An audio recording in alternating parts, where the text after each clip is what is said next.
عام طور پر بہت سے لوگوں کی طرف سے یہ سوال کیا جاتا ہے کہ سر ہم بچے کو اڈاپٹ کرنا چاہتے ہیں، گود لینا چاہتے ہیں، کیونکہ ہماری اپنی کوئی اولاد نہیں ہے۔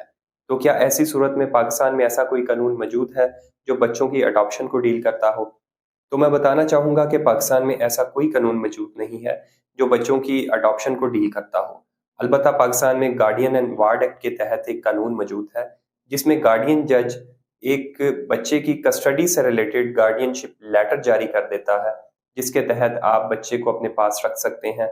گارڈین شپ لیٹر بیسیکلی ایک ایسا اتھارٹی لیٹر ہے، ایک ایسا قانونی دستاویز ہے جو کہ یہ بتاتا ہے کہ آج کے بعد آپ اس بچے کے قانونی وارث ہیں۔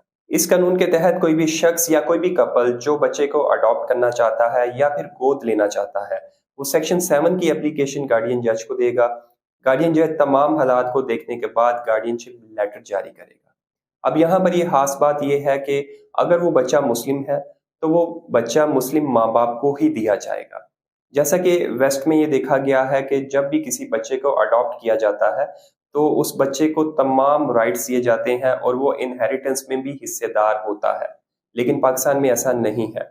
پاکستان میں گارڈین وارڈ ایکٹ کے تحت کوئی بھی بچے کو اگر کسی کی کسٹڈی میں دیا جاتا ہے گارڈین شپ لیٹر کے ذریعے، تو وہ اس ماں باپ کی انہیریٹنس میں یا وراثت میں حصے دار نہیں ہوتا ہے۔